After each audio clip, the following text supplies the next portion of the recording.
بسم اللہ الرحمن الرحیم من قرأ الفاتحة بسم اللہ الرحمن الرحیم الحمد للہ رب العالمین الرحمن الرحیم ایاک نعبد و ایاک نستعین اهدنا الصراط المستقیم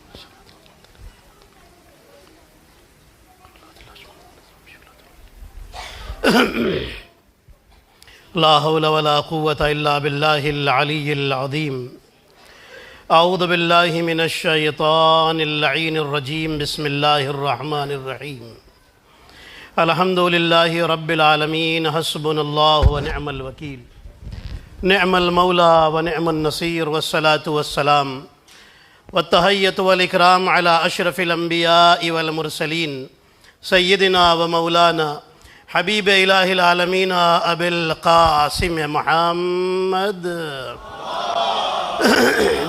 صلی علی محمد والصلاة والسلام والتحیۃ والاکرام علی اہل بیتہ الطیبین الطاہرین المعصومین المظلومین الغر المیامین سیما بقیت اللہ فی الارضین روحی و ارواح العالمین لتراب مقدمہ الفدا اللہم عجل لولیک الفرج اللہم صلی علی محمد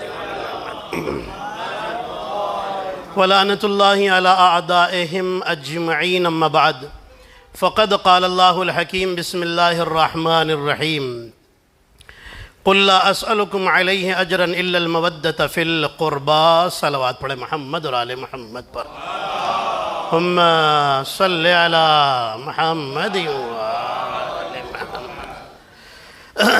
مجھے لگتا ہے جوان بھائیوں میں جن کو بوڑھے نہیں ہوئے ہیں، جو ٹیک لگانے کی ضرورت نہیں ہے، وہ اگر آگے آ جائیں تو زیادہ اچھا ہوگا۔ جو بزرگ ہیں ان کے لیے تو کوئی بات نہیں ہے، لیکن جو جوان ہیں جن کو ضرورت نہیں ہے ٹیک لگانے کی، مجھے لگتا ہے اللہم صلی علی محمد۔ اس عظیم شب غم کی تعزیت اور پرسہ آئیے ہم اپنے زمانے کے امام زمانہ علیہ السلام کی خدمت میں پیش کریں۔ اللہم صلی علی محمد وآل محمد۔ پھر میں آپ تمام مومنین اور تمام مومنات کی خدمت میں اس عظیم شب غم کی تعزیت پیش کرتا ہوں۔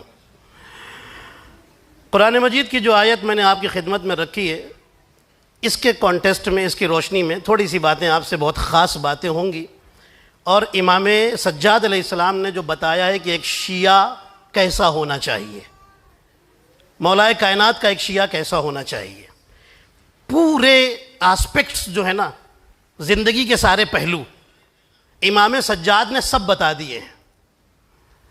ایک میں بات یہاں سے شروع کرتا ہوں۔ اللہ نے فرمایا اے نبی لوگوں سے کہیے کہ اگر میری رسالت کی اجرت دینا ہے، جو میں نے کام کیے نا، نماز پہنچائی، روزہ پہنچایا، حیوان سے انسان بنا دیا، انسان سے صاحب ایمان اور سلمان بنا دیا، اتنی بلندی تک لے کر گیا، تمہیں جنت تک پہنچنے کا راستہ بتا دیا، یہ ساری جو محنتیں کی، یہ پتھر کھائے، بری باتیں سنی، سب کچھ کیا، لیکن تم کو میں نے اتنا دین پہنچایا ہے، اس کے بدلے میں اگر تم مجھے کچھ دینا چاہتے ہو تو میرے اہل بیت سے محبت کر لو، میرے قربا سے محبت کر لو۔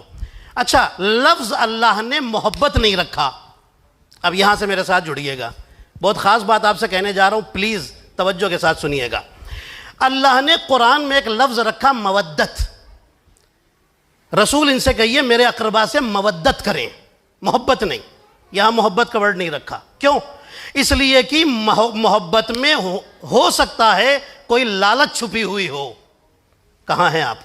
محبت میں ہو سکتا ہے کوئی مقصد اور غرض چھپی ہوئی ہو، لیکن جب مودت ہوتی ہے تو کسی لالچ میں نہیں ہوتی، بس ہو جاتی ہے۔ توجہ رکھیے گا۔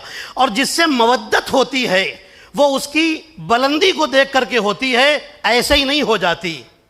یہ بھی توجہ اپنے دھیان رکھیں۔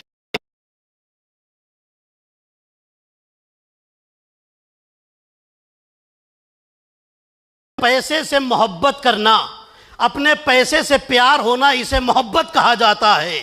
اس پیسے کو حسین کی عزاداری میں خرچ کرنا، یہ مودت کہا جاتا ہے۔ توجہ آپ کی۔ گھر میں فیملی کے ساتھ آرام سے لیٹنا، اسے محبت کہا جاتا ہے۔ سب چھوڑ کر حسین کی مجلس میں آ جانا، اسے مودت کہا جاتا ہے۔ رسول نے یہ مودت مانگی ہے، محبت نہیں مانگی۔ تو اسے تکلیف پہنچتی ہے، ناراض ہوتا ہے، ٹھیک ہے؟ یہ کیا ہے؟ اپنے بدن سے محبت، اس لیے گوارا نہیں ہے کہ کوئی بھی مارے اور انسلٹ کرے، لیکن یہی بدن ہو، یہی ہاتھ ہو، حسین کے غم میں سینے پر زور سے جب پڑے تو اسے مودت کہا جاتا ہے۔ صلوات پڑھے محمد اور آل محمد پر، یہ ہے مودت۔ ہے توجہ آپ کی؟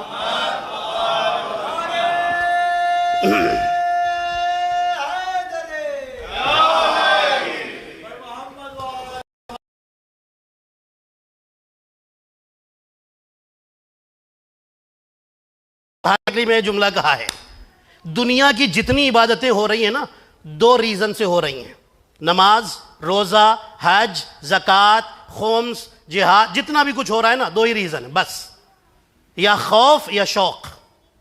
توجہ رکھیے گا، یا شوق ہے جنت میں جانے کا، خوف ہے جہنم میں جلنے کا، اسی وجہ سے تو ہو رہی ہے۔ ایک بندے سے پوچھے نماز کیوں پڑھتے ہو؟ جہنم سے ڈر لگتا ہے، جنت میں جانے کا شوق ہے۔ ایک آدمی سے پوچھے ماہ رمضان کے روزے کیوں نہیں چھوڑتے، کیوں رکھتے ہو؟ جنت میں جانے کا شوق ہے، جہنم میں جانے کا خوف ہے۔ تو پتہ چلا ساری عبادتیں دو ریزن سے ہوتی ہیں، یا خوف یا شوق۔ پوری توجہ، یا خوف یا شوق۔ نماز ہو رہی ہے خوف میں یا شوق میں، روزہ ہو رہا ہے خوف میں یا شوق میں۔ عزیزان محترم، لیکن ہم نے ایک دیکھا کہ جب اس سے پوچھا گیا آپ نے نہ سجدے کیوں کیے، تو کہا سنو، نہ جنت کی لالچ میں کیا، نہ جہنم کے خوف سے کیا، بلکہ خدا کو سجدے کے لائق سمجھا، اس لیے علی نے اپنا سر جھکا دیا۔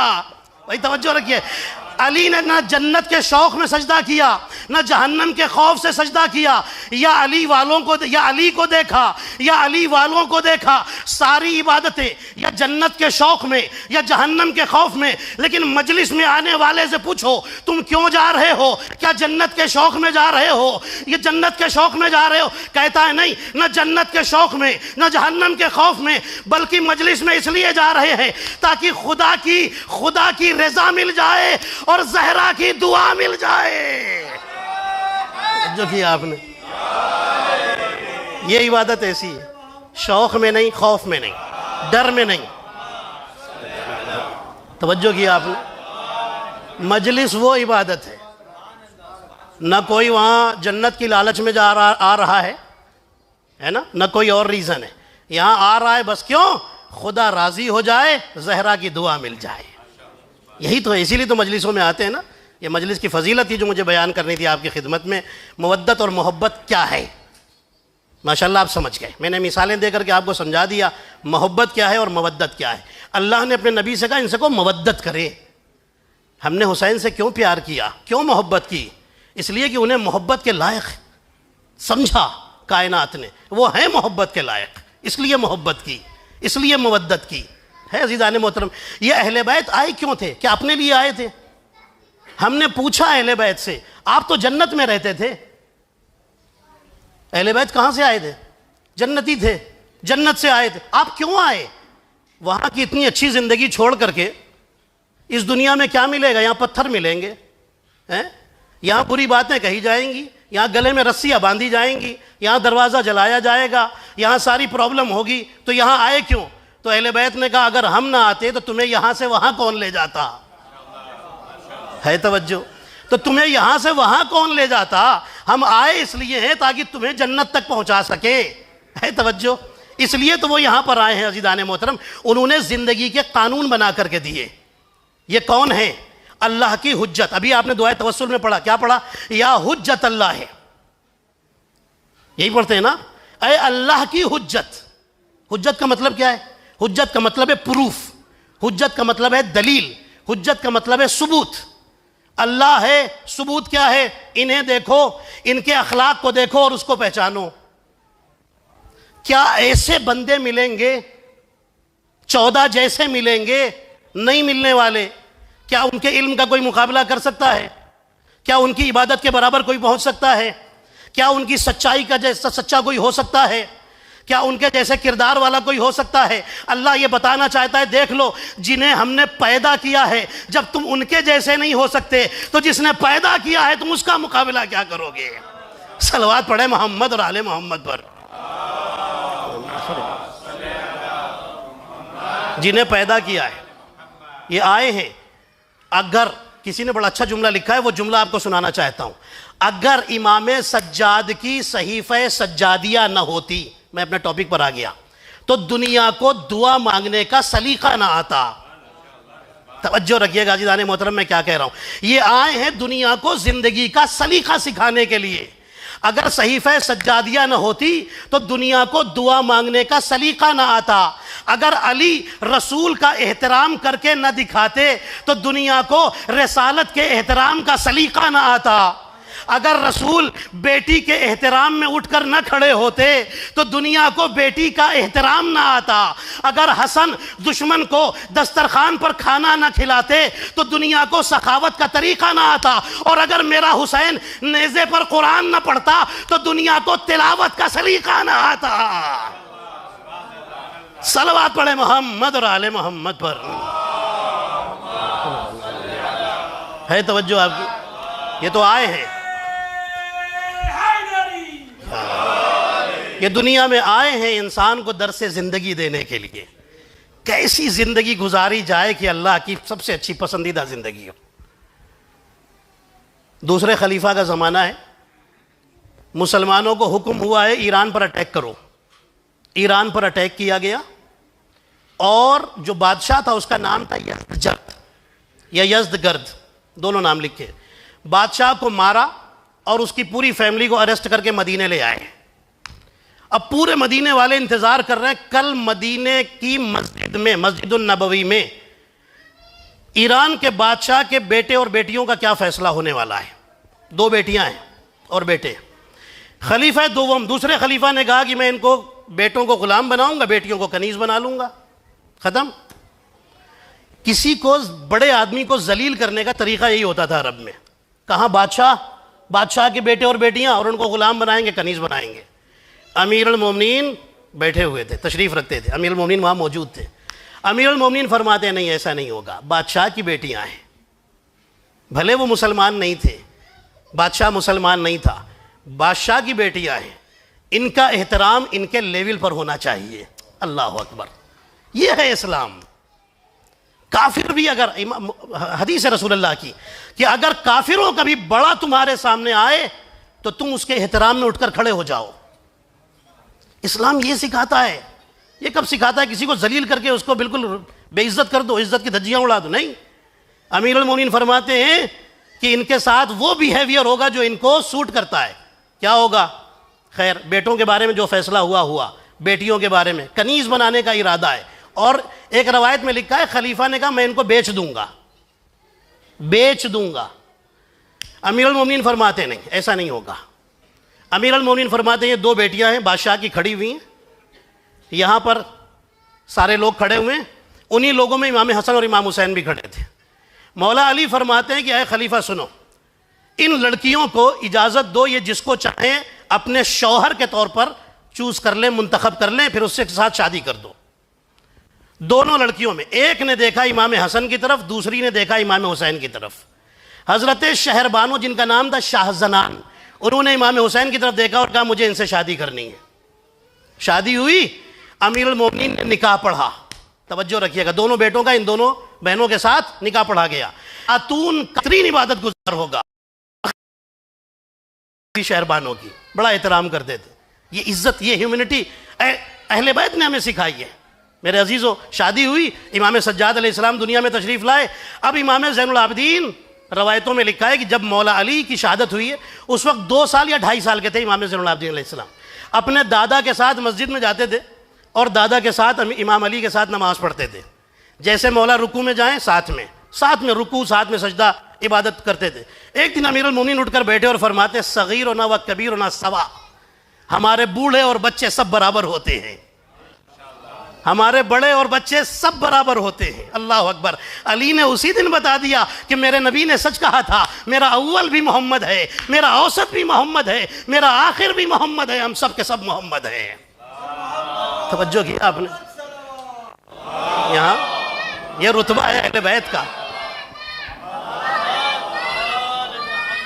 کتابوں میں لکھا ہے امام زین العابدین جوانی کا زمانہ ہے، ماں کے ساتھ جب کھانا کھانے بیٹھتے تھے نا تو دھیرے دھیرے کھاتے تھے. اب میں آپ کو امام زین العابدین کی زندگی کے میسیجز سنا رہا ہوں, سنیے گا. دھیرے دھیرے کھاتے تھے. ایک دن امام حسین نے پوچھ لیا کہ بیٹا یہ بتاؤ, تم اپنی ماں کے ساتھ جب بیٹھتے ہو تو تمہارے کھانے کا انداز بدل جاتا ہے, بہت دھیرے دھیرے کھاتے ہو,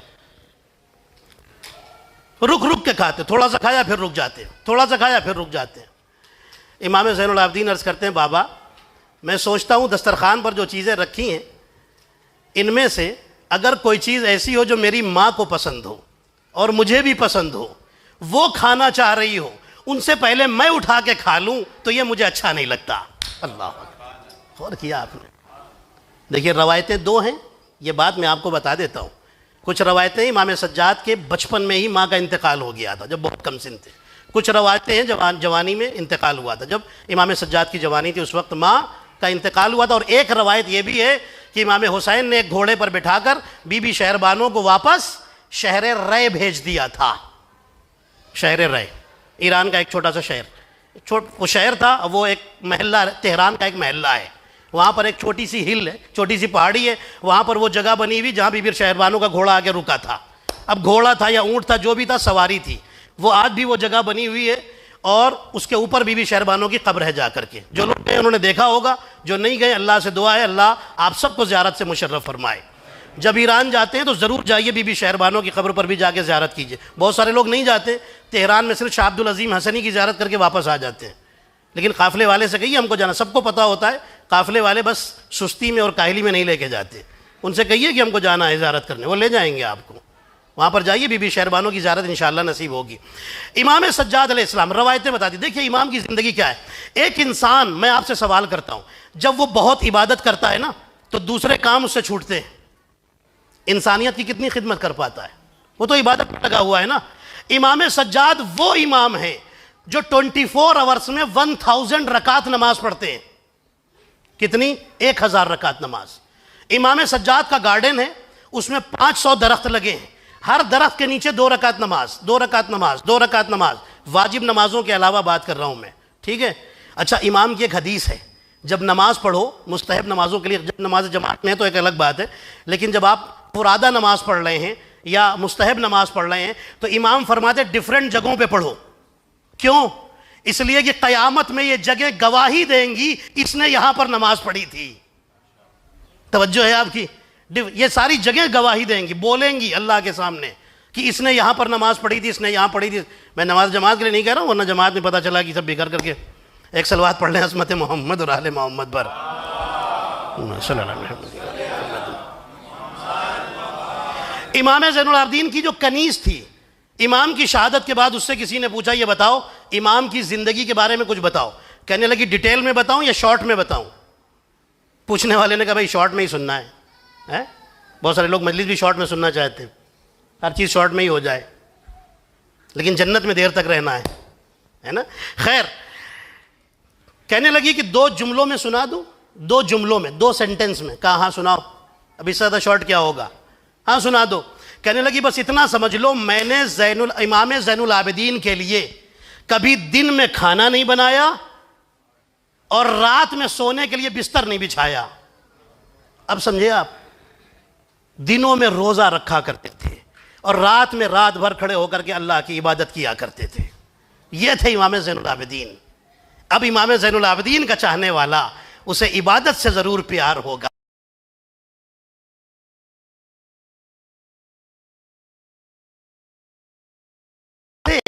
دل سے آپ واجب عبادتیں کر سکتے ہیں, بس اتنا ہی بہت ہے آپ کے لیے. ضروری نہیں ہے دل نہیں چاہ رہا ہے نماز شب بھی کھڑے ہو کے پڑھیں گے, دل نہیں چاہ رہا ہے یہ سنت نماز اور وہ سنت نماز اور یہ بھی مستحب وہ بھی مستحب سب کریں گے, نہیں. اب آپ کو امام سجاد کا ہی جملہ سناتا ہوں, امام سجاد کی حدیث سناتا ہوں.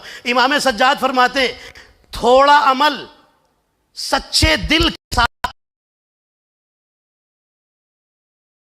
خلوص کے ساتھ کیا جائے, ہمبلنس کے ساتھ کیا جائے, اللہ کے پاس وہ اس لیے بڑا ہوتا ہے کیونکہ جسے اللہ قبول کر لے وہ چھوٹا نہیں ہوتا, بڑا ہوتا ہے.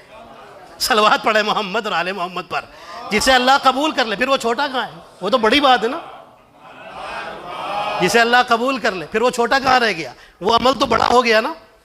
تو خلوص دل کے ساتھ کم سے کم نمازیں کبھی مت چھوڑیے، واجب نمازیں۔ اب سنیے، اتنی نمازوں کے باوجود ایسا نہیں صرف نماز میں لگے ہیں بس۔ اب سنیے، امام نے ہیومنٹی کی معراج دکھائی ہے انسان کو، معراج، جو ہیومنٹی کا لیسنس امام نے دیا ہے، پلیز سنیے گا، کون دے سکتا ہے ایسا؟ امام کا سب سے بڑا ایک دشمن ہے جس کا نام ہے مروان۔ سمجھ گئے یہ کون ہے؟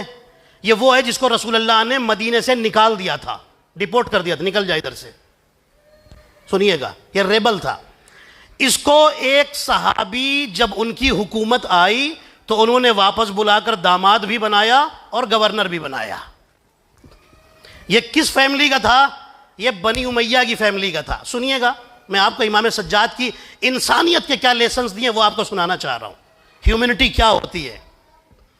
امام سجاد جب کربلا کے واقعے کے بعد سیریا کے قید خانے میں رہ کے شام کے قید خانے سے واپس آ گئے، لوگوں کو، مدینے والوں کو پتا چلا کہ امام حسین کو اس طرح سے مارا گیا، ان کی فیملی کو بازاروں میں، درباروں میں لے جایا گیا۔ مدینے والے غصے میں آ گئے، بنی امیہ کے دشمن بن گئے۔ کہا بنی امیہ کے لوگوں کو ہم نہیں چھوڑیں گے۔ بنی امیہ والے جو مدینے میں تھے ان کو چن چن کر کے لوگ ڈھونڈ رہے تھے، ملے تو انہیں سزا دی جائے۔ مروان ابھی مدینے میں ہے، مروان کو پتا چلا لوگ اب مجھے چھوڑنے والے نہیں ہیں، اب یہ کیا کرے؟ ایک بڑے آدمی کا داماد ہے، بڑے آدمی کی بیٹی اور نواسے سب تو اس کے ساتھ ہیں، یہ عزیزان محترم، یہ ڈھونڈ رہا ہے کہ کوئی ایسا گھر مل جائے جہاں میں چھپ کر اپنی جان بچا سکوں۔ پہلے اس نے اپروچ کیا عبداللہ بن عمر کو۔ عبداللہ بن عمر جانتے، دوسرے خلیفہ کے بیٹے، کہنے لگا کہ مجھے بچا لو، یہ مدینے والے مجھے مار ڈالیں گے، ختم کر دیں گے۔ بنی امیہ سے غصے میں ہیں کیونکہ یزید نے مارا ہے حسین کو، مجھے نہیں چھوڑیں گے، مجھے بچا لو۔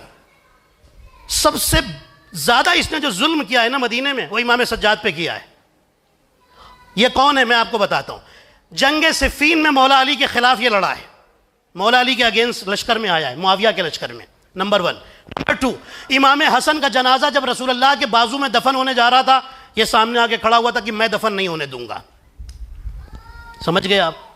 تیسرا جرم، جب امام حسین علیہ السلام کو ولید نے دربار میں بلایا تھا اور کہا تھا یا یزید کی بیعت کرو یا سر کاٹا جائے گا، اس نے ولید سے کہا تھا کہ حسین باہر نہ نکلنے پائے ورنہ واپس دوبارہ تمہارے ہاتھ نہیں آئیں گے، مار دو، قتل کر دو حسین کو۔ اب سمجھ گئے کتنا بڑا دشمن ہے؟ جب اس نے دیکھا کہ ہر طرف سے دروازے بند ہیں، کوئی اس کی مدد کرنے کو تیار نہیں ہے، یہ سیدھا امام زین العابدین کے پاس آیا، کہنے لگا اب آپ ہی بچے ہیں، اور آپ کے در پہ جو آ جائے وہ خالی ہاتھ واپس نہیں جاتا۔ توجہ کیا آپ نے؟ کتنا بڑا دشمن۔ امام سجاد نے اس کو اپنے گھر میں پناہ دی، پروٹیکشن دیا، اسے بچایا ہے دشمنوں سے۔ کیوں؟ اس لیے کہ مانگنے آیا ہے۔ نہیں، غور نہیں کیا عزیزان محترم، مانگنے آیا ہے۔ جو مانگنے ان کے دروازے پر آ جائے، یہ اتنے کریم ہے کہ دشمن کو بھی خالی ہاتھ واپس نہیں کرتے۔ انہوں نے پروٹیکشن دیا ہے مروان کو۔ صلوات پڑھے محمد اور آل محمد پر، اللہم صلی اللہ علیہ وسلم۔ انسانیت کی اس بلندی پر ہے، اس معراج پر ہے، اس معراج پر، اس بلندی پر ہے امام سجاد علیہ السلام۔ سوچئے گا عزیزان محترم، جب یہ قافلہ آیا ہے نا، یزید نے ان کو رہا کر دیا، جائیے۔ جب یہ قافلہ چلا تو کچھ لوگوں کو یزید نے ساتھ میں، ان کے ساتھ میں بھیجا کہ جاؤ ان کا دھیان رکھنا، راستے میں دھیان رکھنا۔ اب تو ظاہر سی بات ہے کہ جو آ رہا ہے، اب ساتھ میں جو لوگ آ رہے ہیں انہوں نے ظلم نہیں کیا اہل بیت پر، جو لے کے مدینے آئے ہیں۔ ان میں ایک آدمی جس کا نام ہے علی بن یزید، اس یزید کا بیٹا نہیں، یہ کوئی اور ہے، علی بن یزید، یا کچھ لوگوں نے لکھا ہے اس کا نام ہے بشیر بن جزلم، یہ بھی نام رکھا ہے اہل حرم کا، بیویوں کا، بچوں کا اور سارے قافلے والوں کا، بہت خیال رکھا۔ جب مدینے میں پہنچ گئے نا تو کہنے لگا اب مجھے اجازت دیجئے، خدا حافظ، میرا کام ہو گیا، مجھے یہاں پہنچانا تو پہنچا دیا۔ امام زین العابدین فرماتے رک جاؤ۔ گھر میں گئے، گھر میں جو بچے ہوئے گہنے عورتوں کے تھے نا، عصمت و طہارت کی بیویوں کے گہنے، وہ لے کر کے ایک کپڑے میں آئے اور کہا کہ یہ گفٹ رکھ لو۔ رونے لگا، یہ آدمی رونے لگا، کہنے لگا مولا میں نے جو راستے بھر خدمت کی ہے یہ اس کے لیے نہیں کی ہے، خدا اور رسول کو راضی کرنے کے لیے کی ہے، میں یہ نہیں لے سکتا۔ اس نے کہا میں نہیں لے سکتا۔ امام فرماتے زمین سے ایک پتھر اٹھاؤ۔ اس نے پتھر اٹھایا، جیسے ہی پتھر اٹھایا امام کے ہاتھ میں ایک انگوٹھی تھی، امام نے اس انگوٹھی کو پتھر کے اوپر رکھا، اس پر کچھ لکھا ہوا تھا، وہ اس کے اوپر انگریو ہو گیا اس پتھر کے اوپر۔ امام فرماتا یہ پتھر لے جاؤ، بہت کام آئے گا۔ یہ علی بن یزید یا بشیر بن جزلم جو بھی اس کا نام ہے، یہ آدمی لے کر کے آئے، یہ کہتا ہے کہ جب بھی میری کوئی دعا قبول نہیں ہوتی تھی، اس پتھر کو ہاتھ میں لے کے دعا مانگتا تھا، میری دعا فوراً قبول ہوتی تھی۔ وہ کہتا ہے جب میں اندھیرے کمرے میں وہ پتھر رکھ دیتا تھا تو پورے کمرے میں روشنی، نور پھیل جاتا تھا۔ وہ کہتا ہے کہ جب بند تالے کے اوپر، جب میرے گھر کے دروازے کے تالے کی چابی کھو جاتی تھی تو میں تالے کے اوپر اسے رکھتا تھا، ظاہر اچھی نیت والا تھا، دوسروں کے تالے نہیں کھولتا تھا، اپنے ہی گھر کے تالوں کو۔ ایک صلوات پڑھیں عظمت محمد اور آل محمد پر۔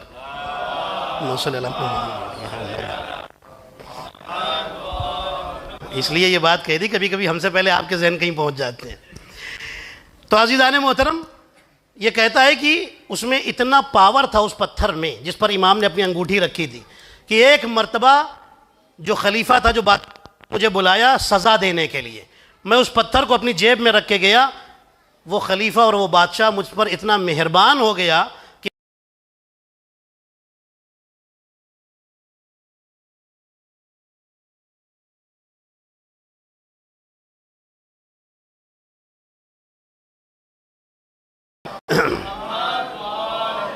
روایت بتاتی امام خدمت کرنے کے لیے حج میں جب جاتے تھے نا، امام نے 20 یا 21 حج کیے ہیں اپنی لائف میں۔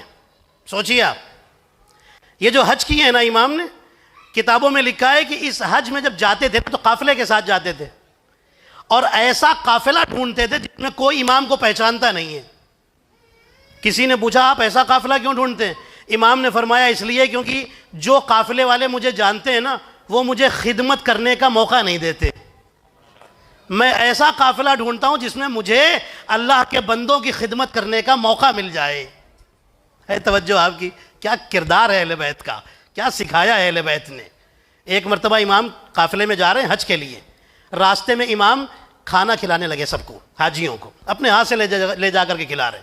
ایک آدمی آیا، اتنے میں قافلے میں جوائن ہوا، اس نے آدمی سے پوچھا، وہ بڑے شان سے بیٹھا ہوا تھا، امام نے اس کو کھانا دیا اور لے کے بڑے آرام سے کھا، اس سے کہا کہ پہچانتا یہ کون ہے؟ کہا نہیں میں نہیں پہچانتا کون ہے۔ کہا یہ امام زین العابدین ہے۔ جیسے ہی اس نے بتایا، وہ فوراً قافلے کے سردار کے پاس گیا اور کہا کہ امام سجاد سے تم لوگ خدمت لے رہے ہو، اگر کچھ بے ادبی ہو گئی تو رسول اللہ کو کیا منہ دکھاؤ گے؟ وہ لوگ آئے اور آ کے امام سجاد سے معافی مانگنے لگے اور کہا مولا آپ نے بتایا کیوں نہیں؟ کہیں ہم سے کچھ گڑبڑ ہو جاتی، کچھ گستاخی ہو جاتی تو ہم رسول اللہ کو کیا منہ دکھاتے کہ ہم نے نبی کے فرزند کے ساتھ گستاخی کی ہے؟ امام فرماتے نہیں، میں اسی لیے تو ایسا قافلہ ڈھونڈتا ہوں جس میں مجھے لوگوں کی خدمت کا موقع ملتا رہے۔ توجہ ہے آپ کی؟ کتنے کریم امام ہے امام سجاد۔ میرا کہنے کا مقصد کیا ہے آج کی اس مجلس میں؟ صرف عبادت کو امام صرف عبادت کو اپنا ذریعہ وہ نہیں بنایا ہے کہ بس عبادت میں لگے، نہیں، امام نے بتایا ہے کہ علی کا شیعہ ہوتا کیسا ہے، عبادت میں بھی پیچھے نہ ہو، اخلاق میں بھی پیچھے نہ ہو، علم میں بھی پیچھے نہ ہو، پاکیزگی میں بھی پیچھے نہ ہو، کردار میں بھی پیچھے نہ ہو، ماں باپ کے احترام میں بھی پیچھے نہ ہو، اسے علی کا سچا شیعہ کہا جاتا ہے۔ یہ ہے علی کا شیعہ۔ عبد الملک بن مروان، آخری روایت اور پھر میں غم کے بیان پر آ رہا ہوں۔ آخری روایت ہے، مشکل ہے 3 یا 4 منٹ ہو سکتا ہے اس سے بھی کم ہو۔ عبد الملک بن مروان بڑا دشمن ہے اہل بیت کا، بڑا دشمن ہے اہل بیت کا، بہت بڑا دشمن ہے، اور کچھ روایتوں میں ہے کہ اسی نے اس کو مارا تھا جس نے مختار کو مارا تھا۔ حضرت مختار کو مارنے والے کو جانتے ہیں نا کون ہے؟ مصعب بن زبیر۔ مصعب بن زبیر کو مارنے والا یہ تھا، وہ اپنی پرسنل دشمنی میں مارا تھا اس نے، وہ اہل بیت کی محبت میں نہیں مارا تھا مصعب کو، ٹھیک ہے؟ یہ توجہ رہے آپ کی، دشمن تھا اہل بیت کا۔ عبد الملک بن مروان یہ بنی امیہ کا شاید 5واں یا 6واں خلیفہ تھا۔ عبد الملک بن مروان حج کرنے کے لیے آیا ہے مکے میں۔ جب مکے میں حج کرنے آیا نا تو کچھ لوگ اور بھی تھے، امام سجاد بھی طواف کر رہے ہیں اور یہ بھی آیا ہے حج کرنے کے لیے۔ یہ روایت سنیے گا، میں یہیں سے غم کے بیان پر جاؤں گا۔ لوگوں نے کہا، ایک کوئی آدمی آیا، اچھا جیسے ہی عبد الملک آیا نا، خلیفہ ہے، سارے مسلمانوں کا خلیفہ بن کے بیٹھا ہوا ہے، لوگ دوڑنے لگے اپنی اپنی پرابلم لے کے، میرا یہ کام ہے، میرا یہ کام ہے، میری یہ حاجت ہے، میرے اوپر یہ قرضہ ہے، مجھے یہ پیسہ چاہیے، مجھے یہ چاہیے، مجھے وہ چاہیے، لوگ جانے لگے۔ کسی نے امام سے کہا مولا یہ تو آپ کا حق چھین کر کے بیٹھا ہے، جائیے آپ بھی کچھ اپنی حاجت بیان کیجئے. کیا جملہ کہا ہے امام نے, قربان جائیں امام پر.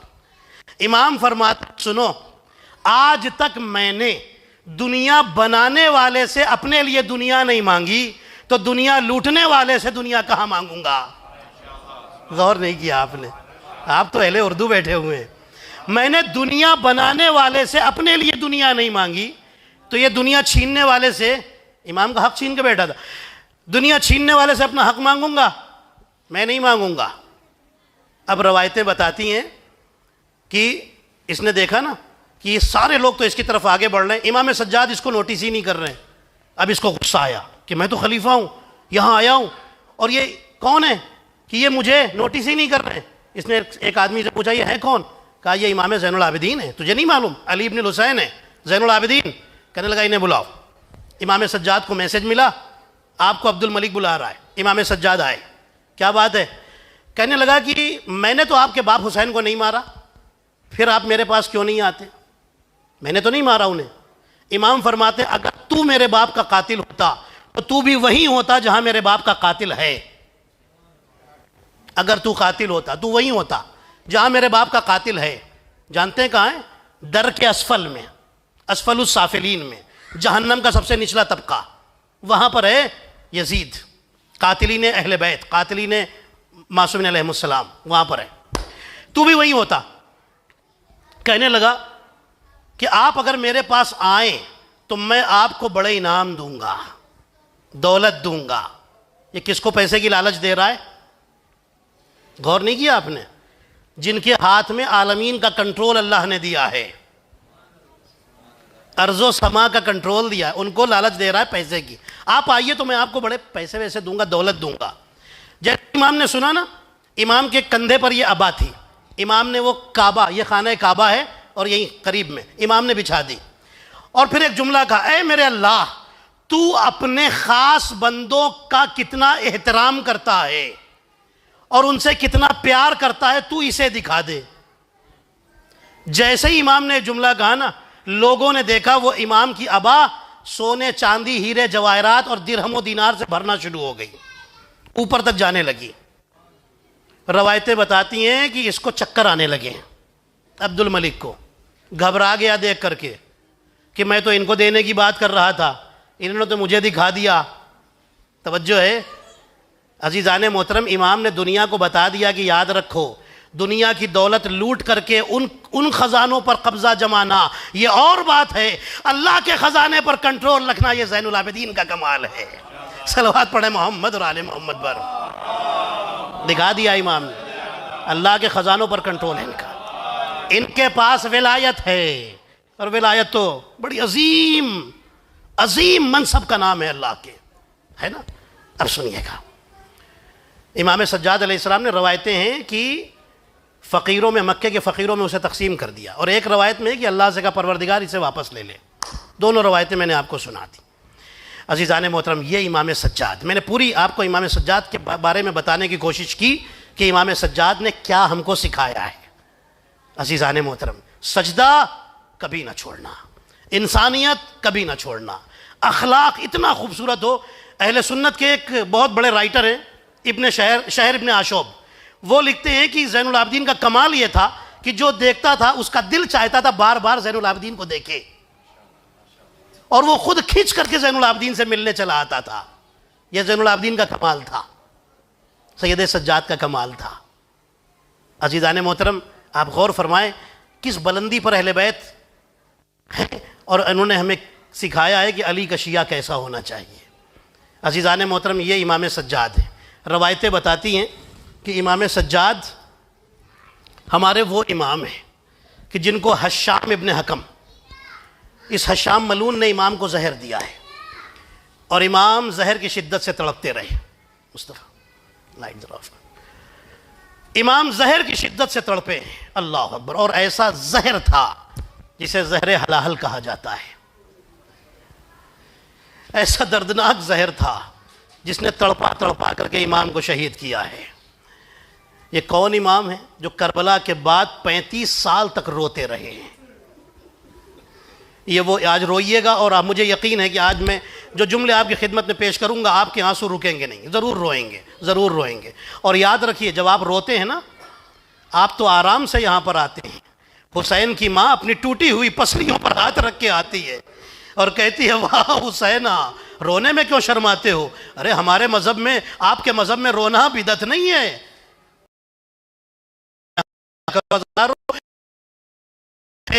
وہ تمہارے رونے سے زہرا خوش ہوتی ہے، زہرا خوش ہوتی ہے اور کہتی ہے کہ ہائے میرے بچے پر رونے والے آ گئے، میرے حسین پر رونے والے آ گئے، اے اللہ انہیں کوئی غم نہ دینا سوائے غم اہل بیت کے۔ ہاں عزاداروں، روایتیں بتاتی ہے امام سجاد جب لٹا ہوا قافلہ جا رہا ہے، میں اس سے پہلے کی ایک روایت سنا کر کے پھر یہ روایت آپ کو سناتا ہوں جو میں سنانا چاہتا ہوں، سہل ساعدی کی روایت۔ اس سے پہلے ایک جملہ آپ کو سنا دوں۔ امام سجاد وہ امام ہے نا کہ جب مدینے میں کربلا کے واقعے کے بعد بازاروں میں سے گزرتے ہیں تو قصائی اپنے ذبیحوں پر پردے ڈال دیتے ہیں، کپڑے ڈال دیتے ہیں۔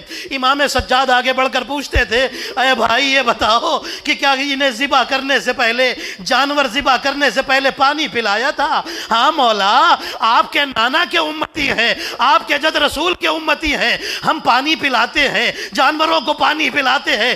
امام کربلا کا رخ کرتے تھے، لا یوم کا یوم کا یا ابا عبداللہ، اے میرے بابا حسین، آپ جیسا کوئی دن نہیں ہے، آپ کی مصیبت جیسی کوئی مصیبت نہیں ہے۔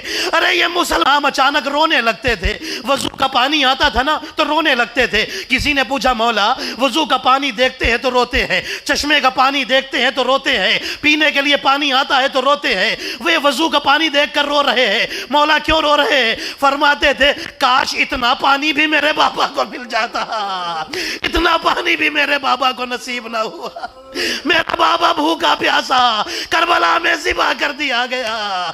عزادارو، روایتیں بتاتی ہے امام سجاد ایک دن بیٹھے ہوئے رو رہے ہیں۔ کسی نے پوچھا مولا آج کیا یاد کر کے رو رہے ہیں؟ فرماتے ہیں مجھے وہ وقت یاد آ گیا کہ جب لٹا ہوا قافلہ ایک جگہ پر رکا ہوا تھا، کھلا ہوا میدان تھا، دھوپ تھی، تیز دھوپ تھی، میری زنجیریں جل رہی تھی، میں بار بار اپنے پیروں کو کبھی آگے کرتا تھا کبھی پیچھے کرتا تھا، پیروں کی بیڑیاں جل رہی تھی۔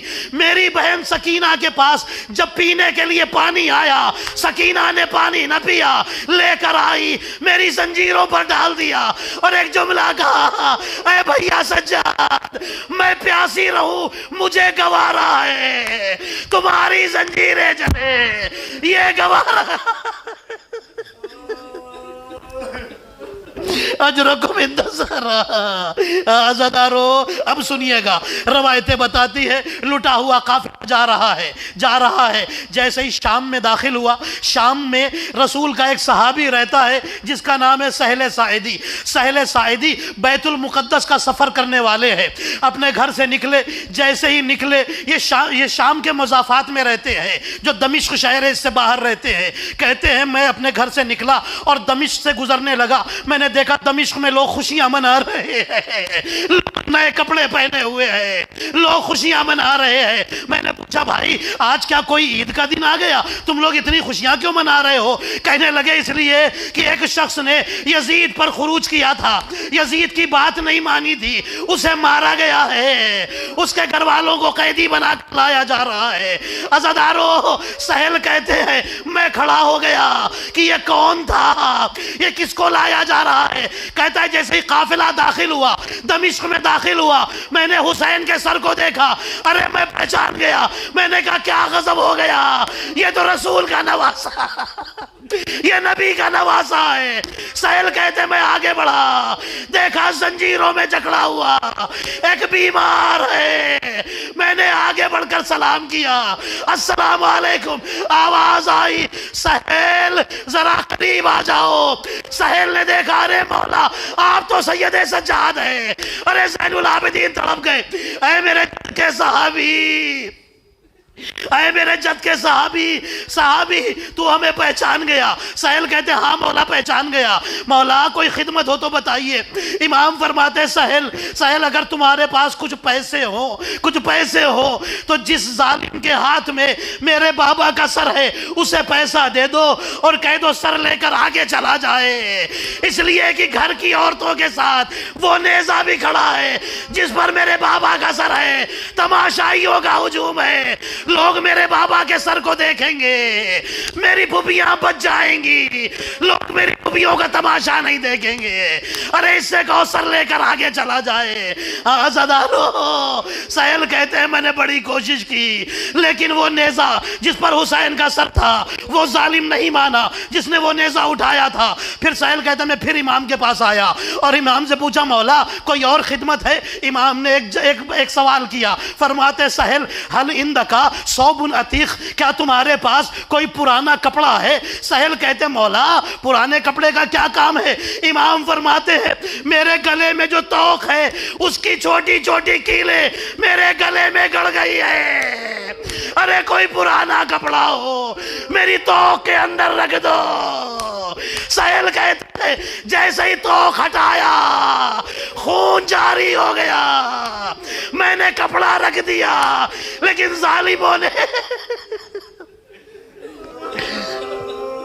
ظالموں نے تھوڑی دیر میں وہ کپڑا بھی چھین لیا۔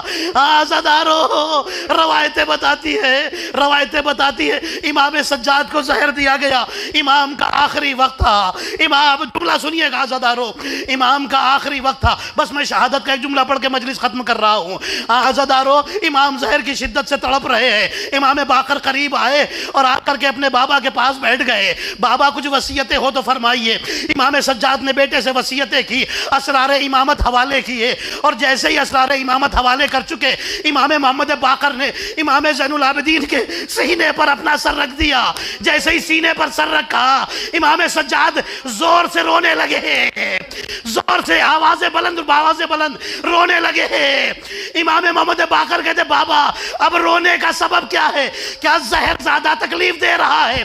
امام سجاد فرماتے بیٹا میں یہ سوچ رہا ہوں میرا آخری وقت ہے، میرے سینے پر میرے بیٹے کا سر ہے، ارے میرے بابا حسین کا آخری وقت تھا، سینے پر میں نہیں تھا، میرا سر نہیں تھا، سینے پر شمر ملعون تھا، میرے بابا کا سر کاٹ رہا تھا۔ فضاؤں میں آواز گونج رہی تھی، الا قتل الحسین